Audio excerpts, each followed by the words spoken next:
कामचोर देवरानी। एक बार की बात है, सुषमा अपने पूरे परिवार के साथ खुशी खुशी मोहन नगर में रहती थी। उसकी दो बहुएं थी, पल्लवी और शिवानी।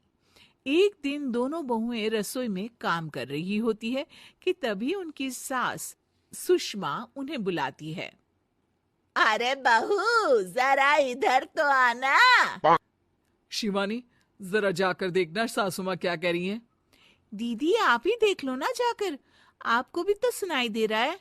अरे मैं आटा गूंद रही हूँ ना, तुम चली जाओ। हाँ तो मैं भी तो सब्जी काट रही हूँ ना दीदी।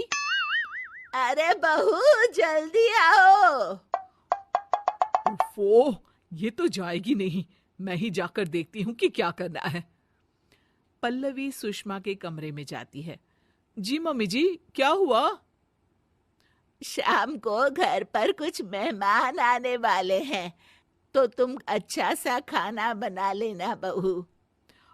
ठीक है मम्मी जी, आप बता दीजिए क्या क्या बनाना है और कितने लोग आ रहे हैं। सुनील की मौसी जी और उनका पूरा परिवार आ रहा है। कुल मिलाकर 3 लोग, और हमें मिलाकर हुए 9 लोग। तो अभी से ही तैयारी करना शुरू कर दो। और हाँ, घर की सफाई भी कर देना, हाँ, अच्छे से। जी मम्मी जी, सब काम हो जाएगा, आप चिंता मत कीजिए। पल्लवी शिवानी को घर में मेहमान आने वाले हैं इसके बारे में बताती है। क्या? 9 लोगों का खाना बनाना होगा, घर की सफाई करनी है? बाप रे! सासू माँ ने तो हमें घर की नौकरानी ही समझ कर रखा है। ऐसा नहीं बोलते शिवानी, हम इस घर की बहू हैं और घर के काम करना हमारा फर्ज है।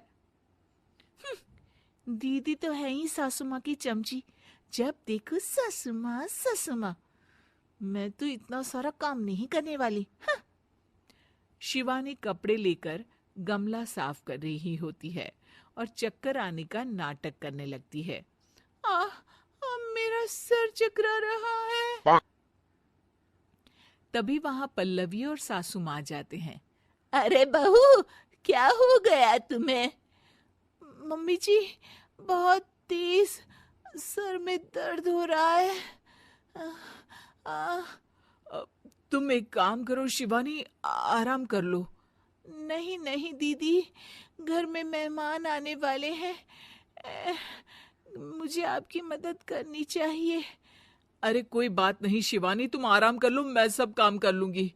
ठीक है दीदी, अगर आप इतना कह रही हैं तो आराम कर लेती हूँ। शिवानी आराम से अपने कमरे में मैगजीन पढ़ रही होती है। इसे कहते हैं आराम की जिंदगी। इतना सारा काम। चलो सारा काम खत्म हो गया, शिवानी को देख आती हूँ।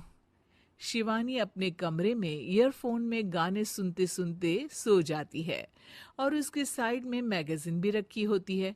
पल्लवी वहां आ जाती है और वो सब देखती है।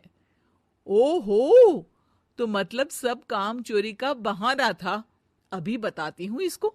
घर का सारा काम मुझे करना पड़ा और ये महारानी यहाँ मैगजीन पढ़ रही है, गाने सुन रही है।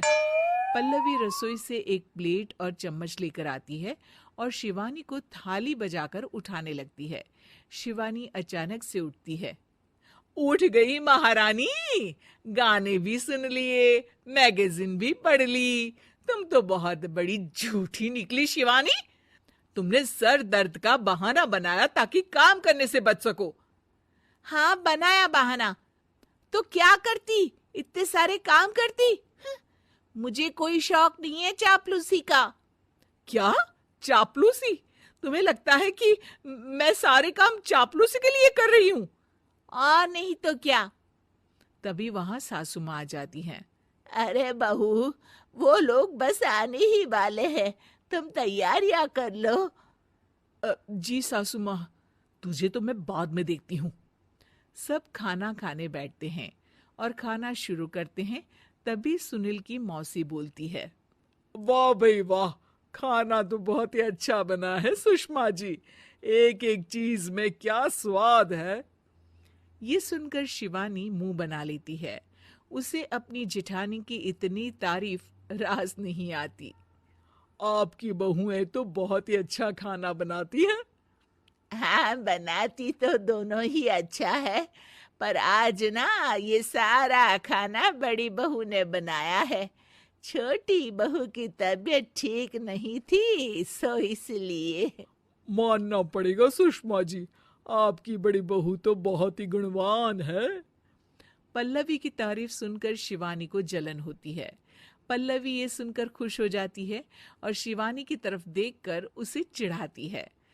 कुछ देर बाद मेहमानों के जाने का वक्त हो जाता है। मौसी जी सबके लिए उपहार लाई होती है। वो सबको शगुन के पैसे देती हैं और अंत में पल्लवी के पास आती है। तुम्हारे लिए शगुन का लिफाफा तो है ही, पर बहू तुम्हें एक और उपहार भी मिलेगा इतना अच्छा खाना बनाने के लिए। मौसी अपने सोने के कंगन निकालकर पल्लवी को पहना देती है। ये लो, ये मेरे मनपसंद कंगन है, अब से ये तुम्हारे हुए। अ, धन्यवाद मौसी जी। ये देखकर शिवानी तो पूरी तरह से जल जाती है और गुस्से से रसोई में चली जाती है। तभी वहां पल्लवी आ जाती है और उसे अपने कंगन दिखाने लगती है। देवरानी जी, अब आपका सर दर्द ठीक तो है ना? मुझे लगता है कि अब सर दर्द शुरू हो गया होगा आपका।